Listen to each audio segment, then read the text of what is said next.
Welcome back, children, to our final part of revision class of Standard 10th, first chapter, The Rise of Nationalism in Europe.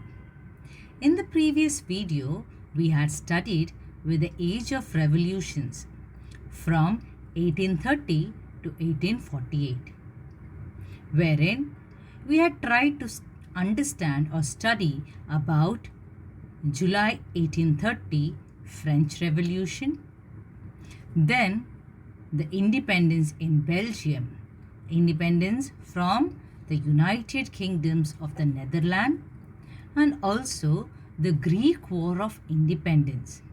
That is, in the year 1832, with the Treaty of the Constantinople, Greek became independent.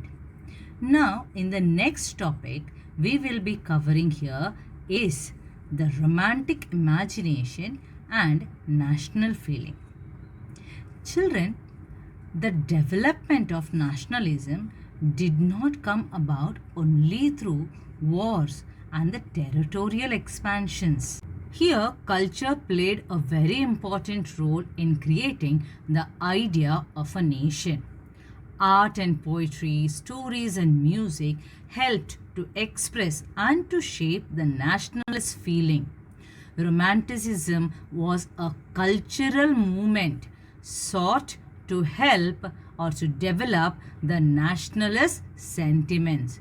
So what was the cultural movement here? Romanticism. So Romanticism was a cultural movement sought to develop a nationalist sentiments among the people.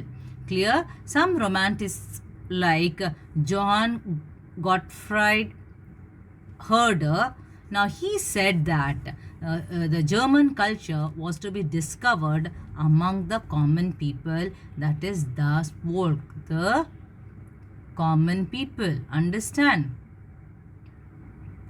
And he also said that folk songs, folk poetries and folk dances were the true spirit of the nation, that is Volksgeist. Right, children?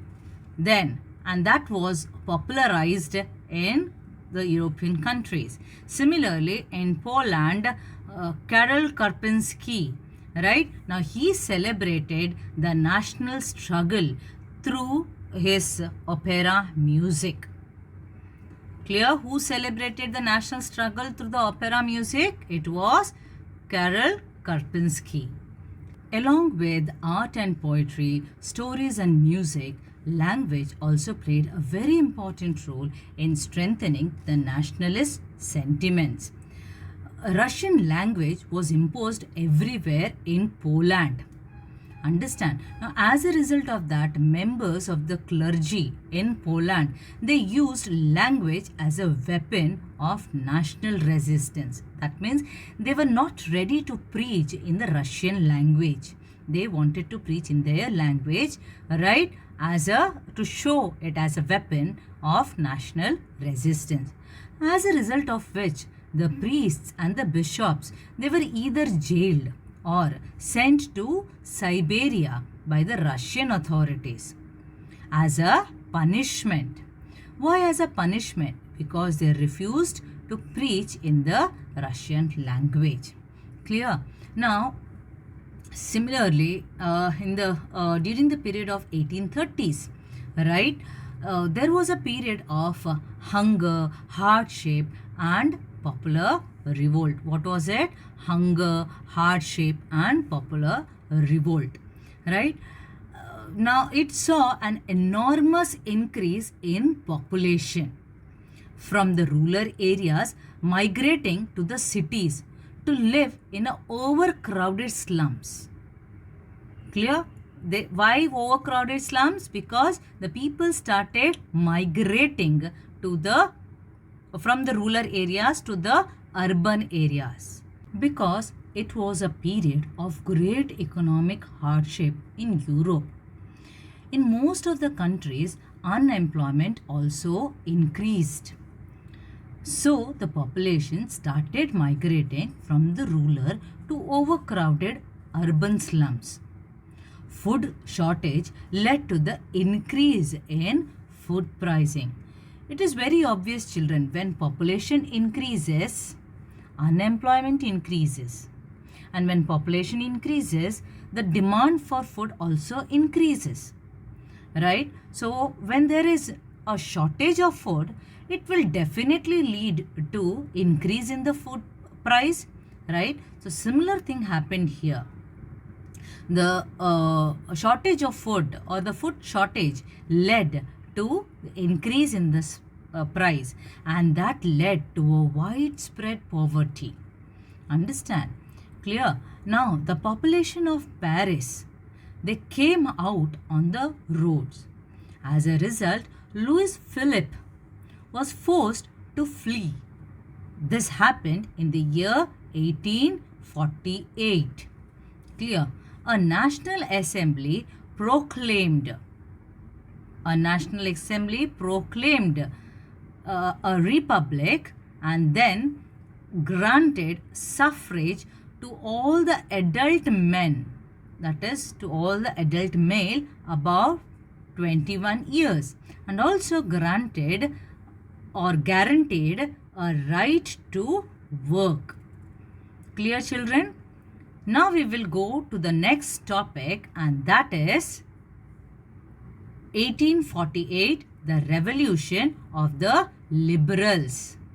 Clear? What is that topic? 1848, the revolution of the liberals. There were many poor, unemployed and starving peasants and workers in many European countries in the year 1848. A revolution led by educated middle class were going on. Men and women of the liberal middle class, they demanded for a constitutionalism with national unification. What did they demand? They demanded for constitutionalism with national unification. They wanted nations to be unified. In German regions, members of a large number of political associations were the middle class professionals, businessmen and the prosperous artisans who came together in the city of Frankfurt, and they decided to vote for all German National Assembly. So on 18th May 1848,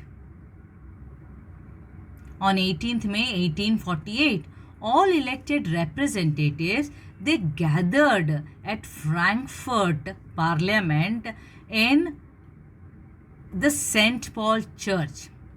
They drafted a constitution for a German nation to be headed by a monarchy, subjected to a parliamentary policies. That is, this monarchy should be within the limits of the parliamentary policy. That is, he has to follow the parliamentary policy, the constitutional monarchy, we can say. William IV, the King of Prussia, he rejected this proposal. Clear? And decided to join the other monarchs who opposed the elected assembly. While the opposition of the aristocracy and military became stronger, the social basis of the parliament eroded. That is, it gradually destroyed. Now, the issue of extending political rights to the women became a most controversial one within the liberal movements. Why it became a controversial one? Because the liberals, they wanted independence, they wanted freedom from the conservatism, from the monarchies and all. But they wanted the right to vote also. But it was meant only for the men, not for the women. Though women participated in the demonstrations, the political associations, they founded their newspapers, right? They participated in the political meetings and so on. But women were admitted only as observers to stand in the visitors' gallery at Frankfurt in St. Paul Church. Now, the situation came where the monarchs were beginning to realize that the cycle of revolution and repression could be ended by granting concessions to the liberal nationalist revolutionaries. Now, did you understand the topic of 1848, the revolution of the liberals? I hope, children, the concept is little clear about how the revolution of the liberals, they started against or in favor of making the parliament, making the general, the National Assembly, the German National Assembly, right? So that is what is important over here. Now we'll move on to the next topic, and that is the making of Germany and Italy. What is the next topic? The making of Germany and Italy. That is the unification of Germany and the unification of Italy. Now first we will see the making of Germany. In 1848, middle-class Germans, they tried to unite the regions of the German Confederation into a nation-state under an elected parliament. In Prussia, nation-building acts were repressed by the combined forces of the monarchy and the military and was supported by the large landowners called as Junkers. Now, who were these Junkers? They were the landowners. Prussia took over the leadership of the movement. Otto von Bismarck, the chief minister of Prussia, was the architect of the process of nation building. So who was the architect of the process of the nation building? It was Otto von Bismarck. Clear? Now, Prussia emerged as a victorious nation after fighting 3 wars over the 7 years against the combined forces of Austria, Denmark and France. And the process of the unification of Germany was completed. So, on 18th January 1871, the new German Empire, headed by the German Emperor Kaiser William I, was declared in the halls of the mirrors in the Palace of Versailles. The unification of Germany established Prussian dominance in Europe. The new German Empire focused on modernizing currency, then banking, then having a good legal and judicial systems and so on. Now we will look into the making of Italy or the unification of Italy. Like Germany, Italy too had a long history of political fragmentation. Italians were scattered over several dynastic states as well as the multinational Habsburg Empire. Italy was divided into 7 states. Like only Sardinian Piedmont was ruled by the Italian princely house. The North Italy was under the control of Austrian Habsburg, whereas the center part was under the rule of Pope, and the southern regions was under the control or under the rule of the Bourbon kings of the Spain. And during the 1830s, it was Giuseppe Mazzini who had arranged or who had initiated for a coherent program uniting the Italian Republic. Clear, children? Italian Republic. He had arranged a coherent program for Italian Republic, uniting the Italian Republic. He formed a secret society called as Young Italy. Children, we have studied about Giuseppe Mazzini in detail. Right, in our previous video. You can refer to our previous video. Clear? Now, the failure of the revolution uprising both in the year 1831 and in the year 1848 clear promoted King Victor Emmanuel II from Sardinian Piedmont to unify the Italian states. Right? Now, at that time, the chief minister, Count Cavour, right? Now, he led a movement called as Unification of Italy.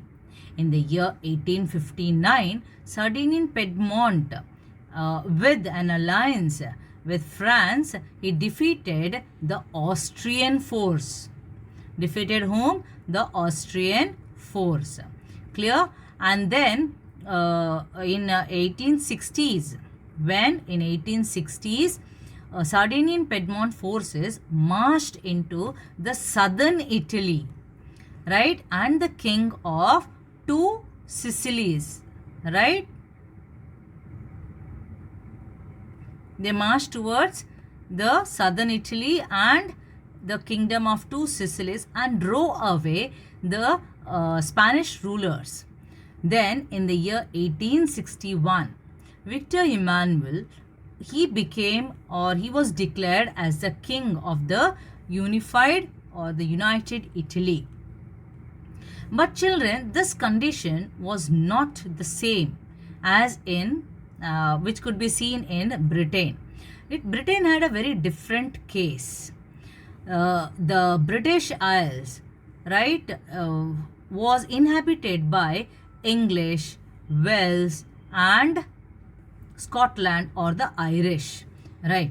The English nation grew more power and wealth, and it began to exert its influence over the other nations of the island.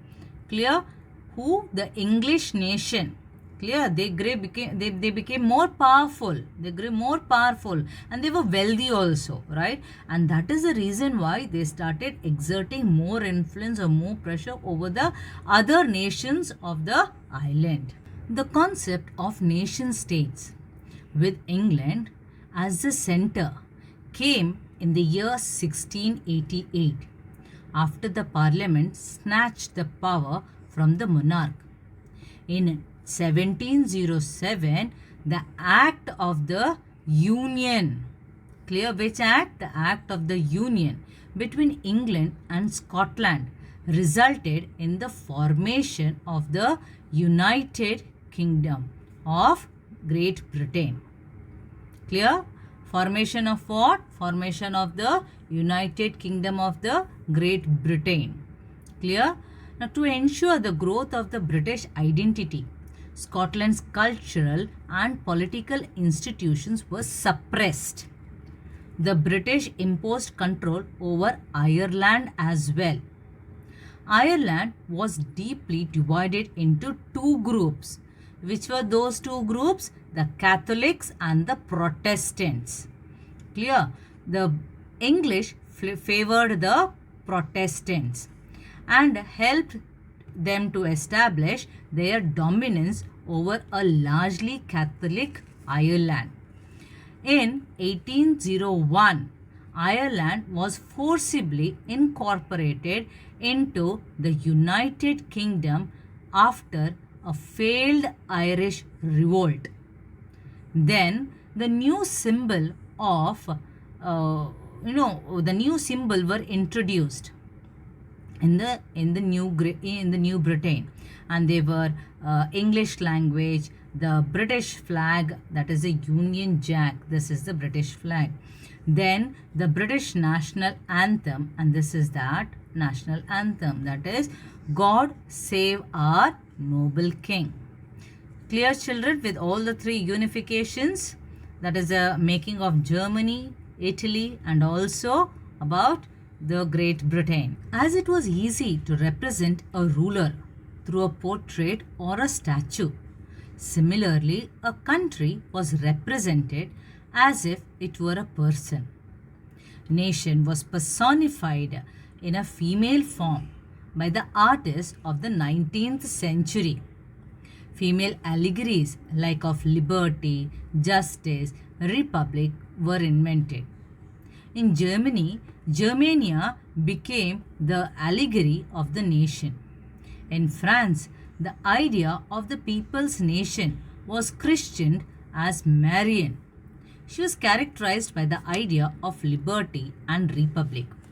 Marian's fasces, or a bundle of rods with an axe in the middle, was used as a symbolized strength in unity.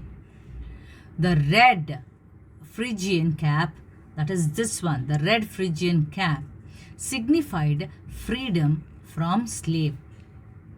It was also known as the liberty cap. Now, those symbols were usually popular images from everyday life so that an uneducated masses could easily identify with. During revolutions, artists represented a nation as a person. This personification gave life to an abstract concept like a nation. Children, you can see here the broken chain. It signifies being free. Clear? This is a broken chain over here. Then similarly, the breastplate with eagle symbolizes the German Empire's strength. This one. Then you have crown of oak leaves. That is this. Right? It symbolizes heroism. Then the sword.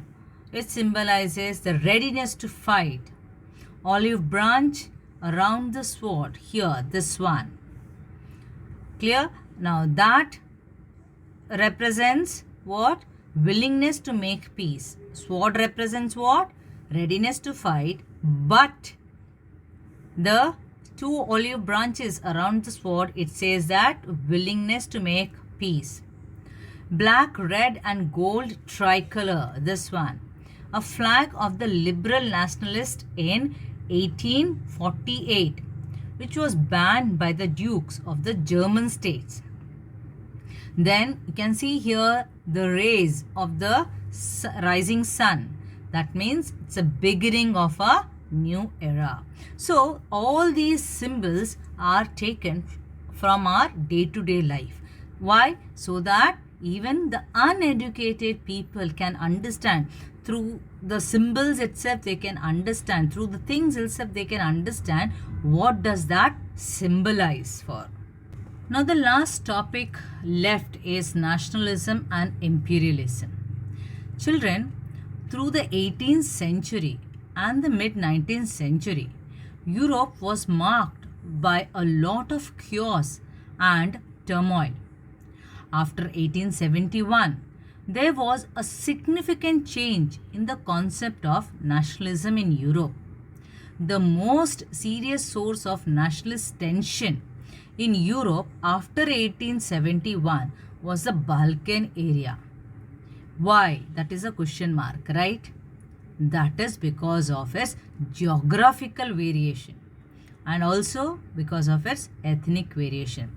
The important thing is geographical importance. Clear, children? That is the reason why this particular region became very explosive.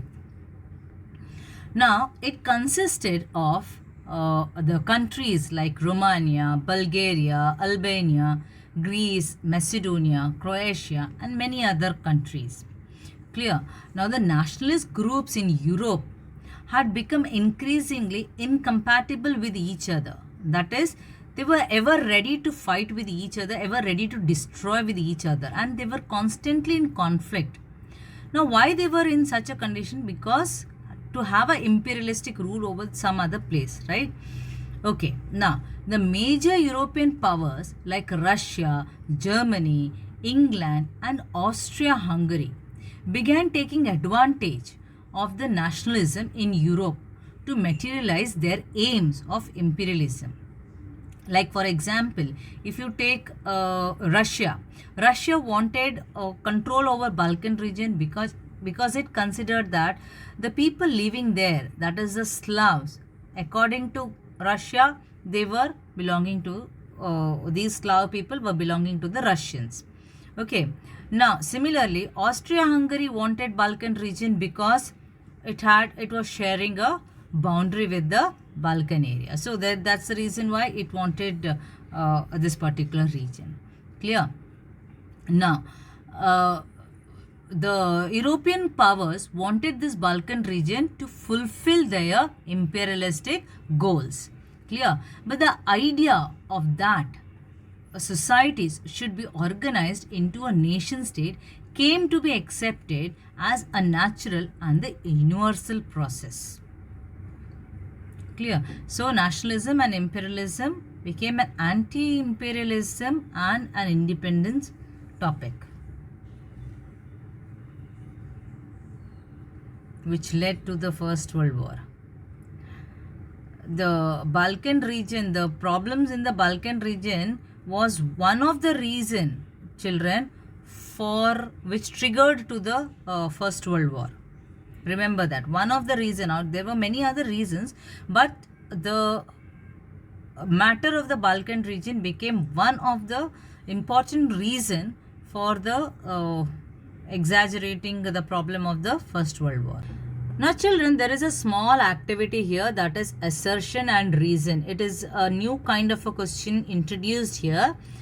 In this question given below, there are two statements. One is marked as an assertion, that is A, and the other is a reason, that is R.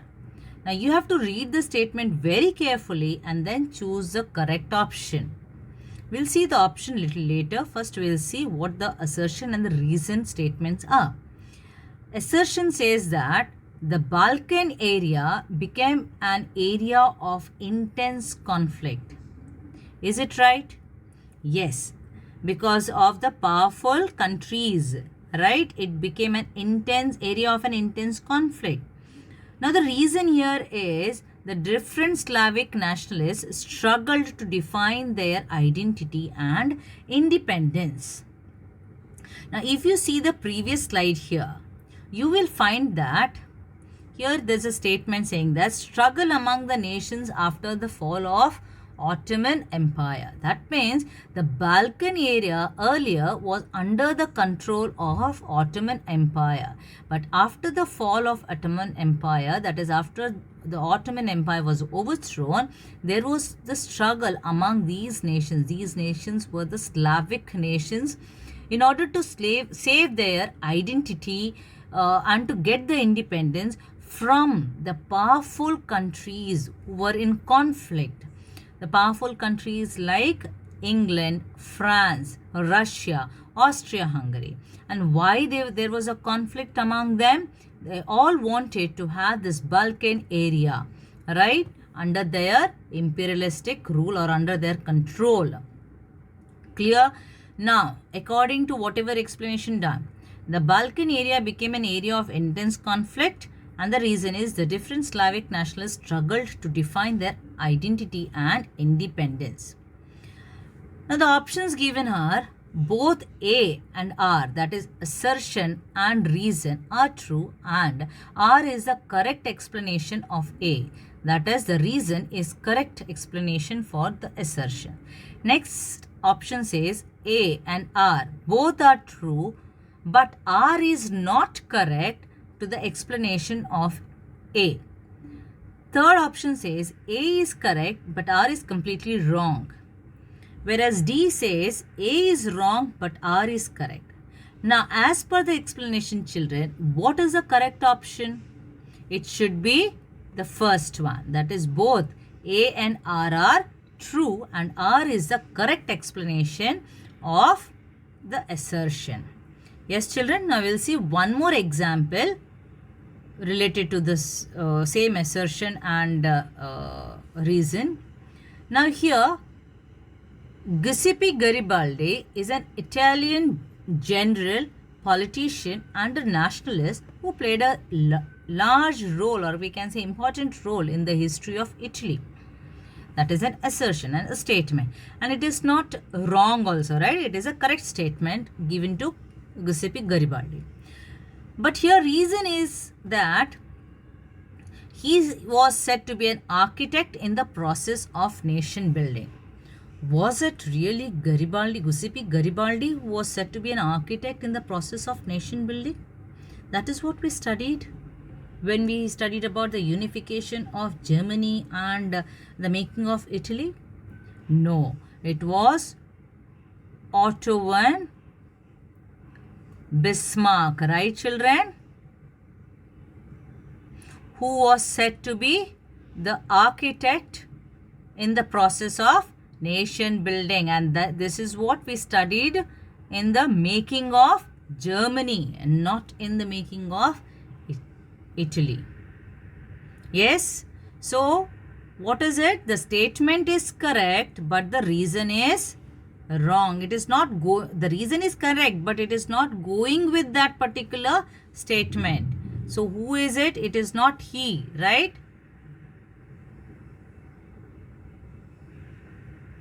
So A is correct, but R is wrong. So which should be the choice? This one, right? Yes, children?